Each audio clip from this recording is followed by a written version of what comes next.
축구에서 빠르다는 좀 다른 것 같아요. 육상 선수처럼 막 몇 미터를 몇 초에 뛰는 것보다 그 상황에 맞게 대처하는 속도가 축구에서는 빠르다라고 볼 수 있을 것 같은데, 제 경험상 대처하는 속도는 크게 두 가지예요. 하나는 생각하는 속도와 몸의 속도. 운동 능력이 아무리 좋아도 경기를 읽는 능력이 좋지 못하면 한 발씩 늦어. 예측력이 떨어지니까. 자, 반면에 생각의 속도는 빨라도 절대적인 몸의 속도가 느리면 아쉬운 게 사실입니다. 베스트는 이 두 가지를 다 잡으면 좋겠지만, 만약에 하나만 잡으라고 한다면 저는 운동 능력부터 잡을 것 같아요. 왜냐면 경기를 읽는 속도나 예측력은 이거 배우는데 너무 오래 걸려. 이거 가르치기도 힘들어. 순간순간 판단하는 걸 조이스틱처럼 이걸 어떻게 해. 근데 운동 능력은 생각의 속도를 올리는 것보다는 빨리 올라와요. 스피드는 타고난 거 아니야? 맞아요. 스피드는 타고난 부분이 많아요. 하지만 축구에서 가장 많이 나오는 장면이 50m 긴 스프린트 이런 거 아니잖아요. 대부분 뭐 5m에서 10m 내지는 뭐 20m, 이 구간은 우리가 충분히 훈련으로 상승시킬 수가 있는 겁니다. 오늘 이 영상 끝까지 보시면 누구라도 축구에서 가장 많이 나오는 거리에서 우위를 점할 수 있는 방법에 대해서 알게 되실 겁니다. 자, 우리가 먼저 빠르다는 걸 세부적으로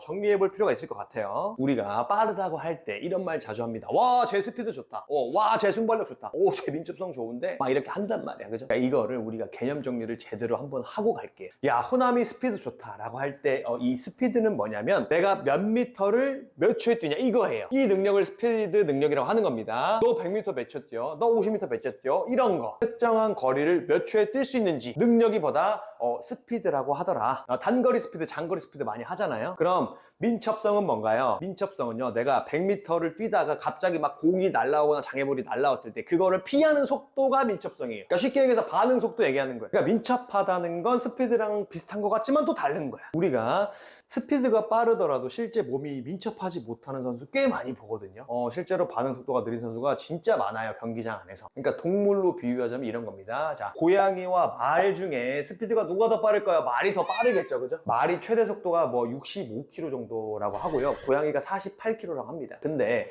내가 뛰다가 방향 전환을 한다? 누가 빨라요? 고양이가 훨씬 빠르죠. 스피드는 뭐냐면 특정한 거리를 몇 초에 뛸 수 있냐 이거고, 민첩성은 뭐예요? 반응 속도.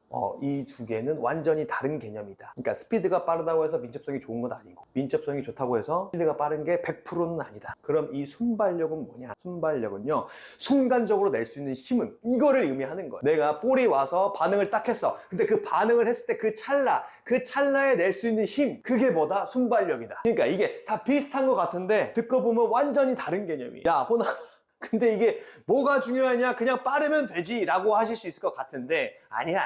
우리가 좋은 답을 얻으려면 어떻게 해야 돼요? 맞아요. 좋은 질문을 해야 돼. 어떻게? 세부적인 질문을 해야 세부적인 답이 나온다고. 그냥 뭉뚱거려서 나 스피드 느리니까 스피드 훈련 할 거야. 아니, 뭘 할 건데 뭘. 이 셋 중에 뭘 할 거냐고. 이 셋 중에 내 플레이 스타일상 가장 많이 나오는 게 뭔데, 내 팀이 이것 중에 어떤 장면을 가장 나한테 원하는데, 이게 먼저 나와야 된다니까. 제가 인천에 있을 때 어떤 스프린트를 많이 한다고 했어요? 맞아요. 무고사 공간을 많이 만들어줄 수 있는 긴 스프린트. 그죠? 20m 이상 뒷공간을 뛰어야 되는 거. 그럼 뭐예요? 일단 기본적으로 체력이 돼야 돼. 그리고 20m 이상 뛰어야 되니까 스프린트가 많이 나오잖아. 그리고 부천에서 미드필드였으니까 뭐가 빨라야 돼? 맞아, 반응 속도가 빨라야 돼. 그럼 나 뭐 해야 돼요? 뭘 중심으로 해야 돼요? 맞아요, 민첩성. 그러니까 축구를 하기 위해 기본적으로 갖춰야 될 것들이 있고, 세부적으로 날카롭게 만들어야 될 운동 능력이 다르다는 걸 제가 지금 드리는 거예요. 뭉뚱그리면 안 돼. 그런 뭉뚱그린 결과가 나와. 저는 이런 게 있어요. 제가 가진 기술이 이제 특출나지 않다 보니까 내가 다른 건 몰라도 운동 능력 하나만큼은 어느 팀에 가든 내가 1, 2등은 꼭 해야 된다. 뭐 이런 게 있었어요. 내가 다른 건 모르겠는데 일단 잘 뛰자. 다른 건 모르더라도 빨리, 민첩하게, 폭발적으로. 왜? 나는 상위 1%의 기술이 없잖아. 그거 없다는 걸 누구보다 잘 알고 있으니까. 근데 지난번에도 제가 말씀드렸지만 내가 가지고 있는 운동 능력이 그냥 있으면 안 돼. 팀이 필요로 해야 돼. 그 필요로 하게 만드는 게 내 역할이에요. 우리가 왜 개념을 알아야 돼요? 이것 때문에. 이 개념을 알아야 우리가 세분적인 질문을 할 수가 있어요. 여러분 지금 이 영상 클릭해가지고 들어오신 게 강의 듣는 게 목적이에요? 아니면 내가 변화되는 게 목적이에요? 변화되는 게 목적이에요. 내가 앉아가지고 누워가지고 김호남 강의 잘해 하고 내일 또 하는 거 똑같이 또 하면 똑같은 성과 나오지. 다른 결과가 나오는 게 더 이상해. 그러니까 이 개념 먼저 알아봐야 된다. 왜? 그래야 우리가 좋은 질문을 할 수 있잖아. 자, 우리가 세부적인 질문을 할 수 있는 개념을 알아봤으니까 본격적으로 이야기에 들어가 보도록 하겠습니다. 먼저 축구에 가장 필요한 운동 능력 말씀드리기 전에 축구에는 정답이 없잖아요. 각 포지션에 필요한 능력들은 이런 거야 라고 하는 건 다 지극히 주관적이에요. 자, 이거를 미리 말씀드리고, 자, 그럼에도 불구하고 제가 25년 축구를 하고 프로 14년 동안 뛰면서 각 포지션마다 중요하다고 생각하는 것들은, 자, 운동 능력 측면에서 모든 포지션 상관없이 일단 체력이 우선 돼야 돼요. 저는 이건 무조건 맞다고 생각을 합니다. 그 다음에 뭐다? 저는 민첩성이라고 생각을 해요. 왜냐하면 축구는 네트 치고 하는 게 아니잖아. 좀 불규칙한 상황이 너무 많이 나오거든요. 그 시시각각 공수가 계속 바뀌어. 예측이 안 되잖아요. 반응이 느리고. 그럼 그 경기는 정말 쉽지가 않아요. 자, 이 영상을 엘리트 선수들도 정말 많이 보실 텐데 공감하실 거예요. 엘리트 팀 훈련에서 가장 많이 보는 게 뭐예요? 트랜지션. 얼마나 이 선수가 공수 전환을 빨리 하느냐. 이거 엄청 많이 본다고. 근데 이건 프로 코치들도 마찬가지예요. 프로 스카우터분들도 마찬가지예요. 뭘 많이 봐요? 트랜지션 많이 봐요. 오해하시면 안 됩니다. 공수 전환만 보는 건 아니에요. 제 아무리 뭐 고등리그, 뭐 대학리그에서 잘하는 공격수라고 해도 프로에 오면 무조건 수비할 줄 알아야 돼. 왜냐면 경쟁자가 외국인 선수잖아. 링가드, 바로우, 제로스 이거 어떻게 이길 건데? 공격으로만 이길 수 있어요? 이기는 선수 있겠지. 극히 드물게. 근데 대부분 수비해야 돼. 볼 뺏기자마자 그 자리에서 그 수비하는 거. 근데 그 수비의 시작이 뭐예요? 볼 뺏기자마자잖아. 그 반응 훈련을 프로팀에서 제일 많이 한다니까, 정말. 적어도 제가 있었던 그 프로팀에서는요, 이거 강조 안 한 팀이 없어요. 물론 이제 반응이라는 것도 아까 말씀드린 것처럼 무조건 민첩성만 보고 얘기하는 거 아니에요. 뭐 여러 가지 신경계나 이런 여러 가지 작용들이 있기 때문에 민첩성만 가지고 얘기할 수는 없죠, 그 반응을. 근데 우리가 최소한 운동 능력만 놓고 본다면 이게 중요하다, 민첩성. 그리고 나서 제가 중요하다고 생각하는 게 이 순발력이라고 생각합니다. 근데 내가 막 몸은 민첩해. 근데 힘이 없는 애들이 있거든. 막 싹싹 움직이는데 그냥 툭 밀면 밀어지고. 그러니까 내가 빠르게 움직일 수 있는 걸 있으면서도 힘이 되게 중요해. 그러니까 제가 뭐 순발력, 민첩성, 체력 나누는 이유는 키우는 훈련 방법이 달라서 그래요. 이 셋 중에 뭐가 더 중요해요? 사실 저는 다 같다고 생각합니다. 중요도로 봤을 때. 뭐가 중요하다고 할 수가 없어, 축구에서. 뭐가 중요하다고 할 수 있어요, 이거를? 다 중요해. 내가 최근에 몸은 가벼운데 몸에 힘이 없어. 그럼 순발력 운동을 하면 되는 거야. 내가 순발력은 있는데 요새 반응 속도가 좀 느리다. 그러면 민첩성 훈련을 하면 되는 거야. 우리가 축구를 하면서 느린데 느린 게 티가 안 나는 선수들 있거든요. 그 선수는 뭐예요? 본인이 스피드 낼 상황을 안 만드는 거. 장거리 스프린트가 나오는 상황을 안 만드는 거. 그렇더라고, 원리가. 우리가 그걸 그 공간 장악 능력이라고 하잖아요. 대표적인 선수가 뭐 슈팅스타 보신 분들도 아시겠지만 권순영 선수. 포항에 계시고 인천에 계시다가 지금 용인 가신 신진호 선수. 자, 이 형들은요, 달리기가 느리거든요. 같이 해보면. 자, 죄송합니다. 진호 형, 순영이 형. 그러니까 축구에는 정답이 없다고 하는 이유가 이거야. 내가 달리기가 느리면 꼭 달리기가 빨라져서 그걸 보완해야 돼? 그게 아니라는 거죠. 왜? 그 장면 자체를 안 만들면 되니까. 진호 형과 순영이 형이 느린 걸 커버하는 방법이 매우 비슷합니다. 순영이 형은요, 체력이 좋아요. 제주에서도 같이 있었을 때 쿠퍼를 뛰어보면 테스트 하잖아요. 1위 아니면 2위. 그러니까 유산소 대사가 좋아, 기본. 그리고 나서 민첩성 좋아. 반응 속도가 엄청 빨라. 뭐 순영이 형이 빠르다고 하실 분이 있을 것 같은데, 자, 우리가 아까 이거 세부적으로 나눴잖아요. 이 민첩성은 반응 속도. 그러니까 상황이 변했을 때 빠르게 반응하는 속도. 그러기 위해서 뭐가 필요해요? 기본적으로 중심 이동, 균형 이런 거 잘 잡아야 되는데 순영이 형은요, 잘 안 넘어져요. 왜 안 넘어져? 맨날 코어하고 맨날 코 맨날 해. 훈련 한 30분 전에 가면 저도 이제 성실해서 맨날 보강물을 하는데 맨날 거기 이러고 있어요. 맨날. 지금은 이제 전북현대 N팀 감독님을 하고 계시는데 아마 지금도 아마 몸에 굳은 살이 없을 겁니다. 그리고 신진호 선배님은 어때요? 기본적으로 이 형도 체력이 좋아요. 똑같아요. 공간 장악 능력 잘해. 중강도 던진 기가 막혀. 근데 이 형은 뭐야? 민첩성도 좋아. 근데 이 형은 순발력도 있어. 이 형은 파워가 있거든. 진호 형은 힘이 있어요. 그래서 이 형은 5m, 10m는 빨라. 힘이 있다 보니까. 그러니까 스피드는 타고났어? 타고난 게 맞아. 이거는 어느 정도. 근데 민첩성과 순발력은 충분히 키울 수가 있다. 그럼 스피드 있는 선수는 이것까지 있으면 어떻게 돼요? 뭘 어떻게 돼요? 그냥 운동 능력 하나만큼은 진짜 먹고 들어가는 거지. 그럼 나 이제 순발력, 민첩성 키우고 싶어 하실 수 있잖아요. 제가 프로 14년간 폭발력을 유지한 6가지 훈련법. 제가 실제로 훈련했던 거 플러스 최근 많은 퍼포먼스 센터에서 하고 있는 훈련법을 표로 정리해서 보내드릴게요. 자, 보시면 호남도 표시되어 있는 건 제가 직접 했던 겁니다. 이걸 왜 이렇게 표시를 해놨냐면 여러분이 다 저 같은 스타일이거나 뭐 저랑 신체 구조가 같진 않잖아요. 저는 이렇게 했는데 여러분은 또 여러분 상황에 맞게 하는 거예요. 그래서 이렇게 나눈 겁니다. 자, 보시면 주 2회나 3회가 있어요. 아니, 나 빨리 이거 키우고 싶은데 왜 주 2, 3회만 하는 거예요? 자, 더 민첩하고 더 폭발적으로 더 빨라진다 라고 하는 건 뭐예요? 맞아요. 우리 근육이나 신경계가 더 민첩하고 폭발적으로 변한다는 걸 의미하는 거예요.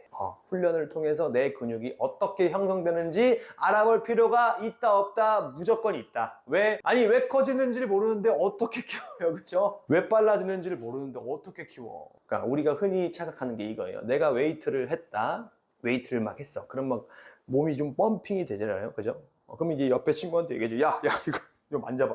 그럼 친구가 야 이거 좋다 한다고. 근데 진짜 좋아진 거예요? 아니에요. 자, 아쉽지만 그거는 근육이 커진 게 아니라 뭐예요? 혈류가 모이고 펌핑 됐다는 거. 그럼 왜 혈액이 이쪽으로 몰려요? 가슴 운동을 하면 우리 지난 시간에 배웠어요, 맞아? 근육세포 안에 있는 미토콘드리아가 더 많은 산소를 필요로 하니까 혈류가 이쪽으로 몰린 거예요. 몰린 거야 이거. 근육 내 혈류가 증가한 거지 근육이 실제로 커진 게 아니다. 야 만져봐 했을 때 그 친구가 만진 거 뭐예요? 내 피야. 그거 내 피 몰린 거야. 그럼 실제 근육은 어떻게 켜지냐, 이거를 최대한 쉽게 설명드릴게요. 내가 만약에 웨이트를 했다, 그럼 근섬유에 손상을 줍니다. 모든 운동은 근섬유에 손상을 주는 거예요. 근섬유가 모인 게 뭐예요? 맞아요, 근육이에요. 쉽죠?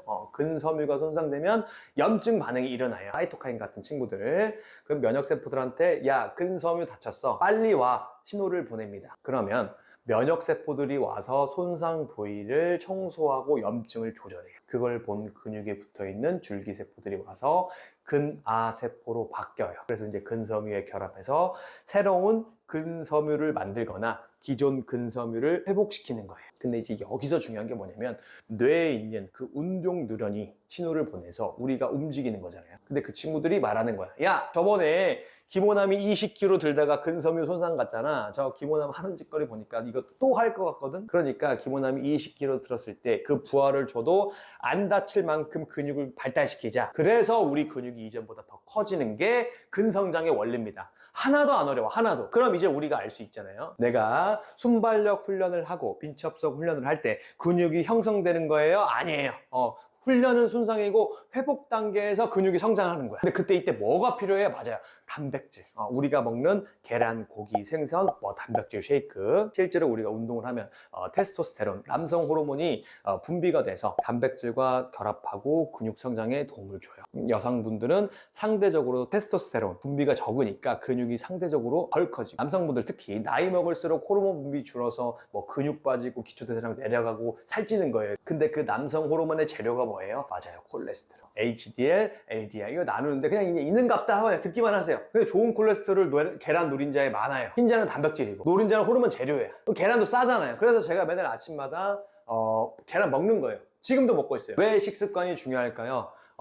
우리가 잘하고 싶은 축구랑 완전 직결돼. 제가 왜 주 2, 3회만 했냐면 근육 성장 과정이 최소 48시간 걸리니까. 그래서 헬스하는 사람들이 하루는 상체, 하루는 하체 나눠서 하는 거고. 그래서 제가 꼭 7시간, 8시간 자라고 하는 거예요. 잘 때 근육 회복이 잘 일어나니까. 그리고 신경 가소성도 잘 일어나니까. 습관 왜 중요해요? 이건 제가 말하는 게 아니에요. 맨날 평생 밥 먹고 연구하고 논문 쓰시는 분들이 이야기하는 걸 제가 대신 이야기하는 거예요. 경험하면서. 저는 축구를 잘하고 싶어서 책도 많이 보고 논문도 많이 보고 다 실천한 거예요. 저 머리 좋아요? 아니에요. 그냥 저 덤벙이에요, 저. 우리 와이프는 알죠. 맨날 잊어버리고 어쩌고 하는 거. 근데 딱 하나는 있었어요. 축구를 잘하고 싶다는 거. 제가 드린 훈련표를 보고 난 저런 장비가 없어, 환경이 없어, 못해, 이런 선수 무조건 있을 거거든요. 그 핑계를 제가 없앨 수 있는, 민첩성 올리고 싶으면 줄넘기 하면 돼요. 순발력 올리고 싶어 언덕 뛰면 돼요. 줄넘기는 8,000원이면 사고요. 언덕은 공짜예요. 이영패 선배님이 민첩성 키우려고 뭐 했어요? 민첩성 키우려고 줄넘기. 현영민 선배님이 순발력 키우려고 뭐 했어요? 언덕 뛰기. 저도 언덕 줄넘기 정말 많이 했는데 제가 했던 방식이 있거든요. 힘들지 않아. 딱 적정해요. 지금 이 영상을 보시는 분들이 내가 김호남이 보내준 표를 보는 게 중요한 게 아니라 최소 8주는 꾸준히 해야 돼요. 왜냐면 신경계 적응이 최소 8주니. 제가 처음에 여러분들에게 빨라질 수 있습니다 라고 한 게 아니라 빨라질 수 있는 방법을 알게 될 겁니다 라고 했을까요? 아는 거랑 하는 거는 완전히 다르니까. 주 3회 2단 줄넘기 500개에서 1000개 하는 거, 이거 쉽지 않아요. 직접 해본 사람은 알아. 하루 이틀은 누구나 다 하는데 8주 이상을 한다? 이거 어려워요. 그래서 제가 유튜브에서 특히 훈련법 같은 거 이야기할 때 그만큼 정말 사명감을 갖고 정말 무겁게 이야기하는 거예요. 왜? 그 마음을 아니까. 본 훈련 끝나고 막 저녁 먹고 막 늘어지는 몸을 다시 그 훈련 양말을 다시 신기까지 너무 힘들잖아. 하고 나면 너무 보람차고 개운한데 그 나가기까지가 너무 힘들잖아. 그 힘든 일을 언제까지 해야 될지 모르는 게 더 힘든 거고, 그죠? 누가 알아주라고 하는 건 아닌데 누가 좀 알아줬으면 하는 그 마음이 있다고. 저는 그래서 어떻게 했냐면 이거를 말할 사람이 없으니까 책의 저자한테 말을 많이 걸었어요. 누구한테? 법륜스님, 김주환 교수님, 데니얼 카노. 이 사람들이라면 어떻게 했을까? 이분들이라면 힘들 때. 근데 중요한 건 뭔지 아세요? 결정적인 거. 이분들을 축구는 안 해봤어. 그게 있더라고. 근데 여러분 어때요? 제가 있잖아요. 여러분들이 어떤 마음으로 오늘을 사는지 제가 알잖아요. 그죠?